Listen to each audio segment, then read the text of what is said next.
Ever stop and wonder why our world looks, well, the way it does? Why our big government buildings have domes, why our courtrooms have juries, or even why languages like Spanish and French sound kind of similar?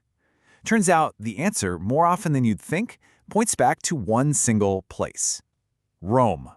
So let's dig into the Roman blueprint that's still shaping our world right now.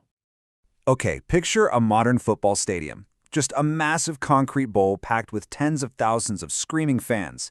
That whole concept, that design, it was basically perfected 2,000 years ago. Or how about our system of government? With all its checks and balances, its elected officials. Yeah, that's a model we pretty much borrowed directly from the ancient world. And the insane network of highways and trade routes that crisscross the globe? You guessed it, it's the direct descendant of an even bigger network from way back when. So what is the link? What do a sports stadium, the U.S. Constitution, and our entire global shipping system have in common? They were all built using a blueprint drafted over 2 millennia ago by the Romans. So how did they do it? How did they pull all this off? You might think they were just these brilliant inventors, coming up with everything from scratch. But their real secret was something totally different. They were the ultimate innovators. See, the Romans weren't always obsessed with being the first to do something. They were obsessed with being the best. Their empire was like this giant melting pot for ideas. They'd see what other cultures were doing, especially the Greeks, and they'd say, that's a great idea, but we can make it bigger, stronger, and way more efficient. And that engineering genius was first aimed at a massive, massive problem. How do you build things on a scale the world had never even imagined before? The challenge was really all about physics. How do you build something that's not just gigantic, but can also hold up its own incredible weight, while also having these huge open spaces inside? And the answer was so simple, it was revolutionary. The arch. This elegant curve could take all that weight and push it down and out to the sides. It supported itself. This one idea became the cornerstone of pretty much all Roman engineering. And if one arch is strong, what happens when you stack them on top of each other, row after row? Well, you get the Colosseum, an absolute marvel that could pack in 50,000 people for gladiator fights and all sorts of public shows. And then they got even more creative. What if you take that arch and just spin it 360 degrees? Boom, you get a dome. This let them create these breathtakingly huge open indoor spaces that nobody thought was possible, like the Pantheon in Rome. To this day, it's still the largest unreinforced concrete dome on the planet. Okay, so the Romans could build these mind-blowing structures, but an empire needs way more than cool buildings. It needs systems to control and connect a huge territory. So how did they manage to rule pretty much the entire known world? Let's start with just a number. 56,000 miles. What in the ancient world could possibly be 56,000 miles long? That was the length of the Roman road network. At first, they were built so armies could move super fast, but pretty soon, these roads became the arteries of the empire, carrying goods, messengers, and new ideas across entire continents. But connecting your empire is only half the battle, right? You also have to govern all those people. So, the Romans created a republic, a system specifically designed to make sure no one person got too powerful.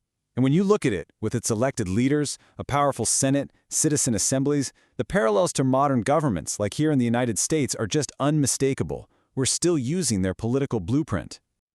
They also built a system of justice. Roman law laid down principles that are the absolute bedrock of our legal systems today. They literally wrote down their laws on what they called the 12 tables, so everyone could see them.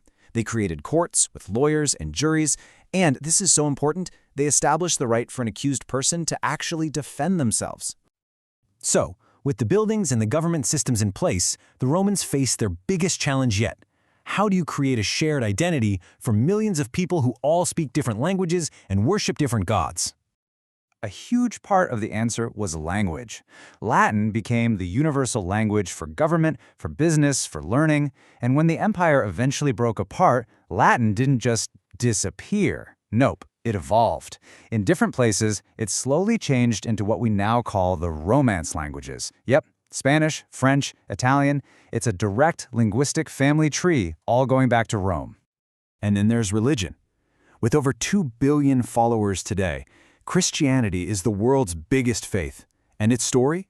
It is completely tied to the story of Rome. This new religion started in a tiny Roman province and then spread like wildfire along the very roads and sea routes the Romans had built. And its journey was just incredible. It went from this small, persecuted group in a corner of the empire to becoming the official state religion in less than 400 years. The Roman Empire, which started as its biggest enemy, ended up being the very thing that spread it across the world. So, how do all these pieces fit together? Well, this isn't just ancient history. It's a living legacy that we are all a part of, every single day. You see, the true genius of Rome wasn't really about any one single arch or road. It was their incredible ability to build interconnected systems of engineering, law, government, and culture that all worked together to build a foundation that would last for centuries. So, let's go back to our first question. What do all those modern things have in common? Now we know. The Roman arch is the blueprint for our stadiums. The Roman Republic is the blueprint for our government. Roman roads are the blueprint for our global trade networks. And Latin is the blueprint for a whole family of languages we speak today. The echoes of Rome are everywhere, literally in the foundations of our buildings and our societies. They managed to build a world that lasted. And that leaves us with one last question to think about. What blueprint are we creating for the future?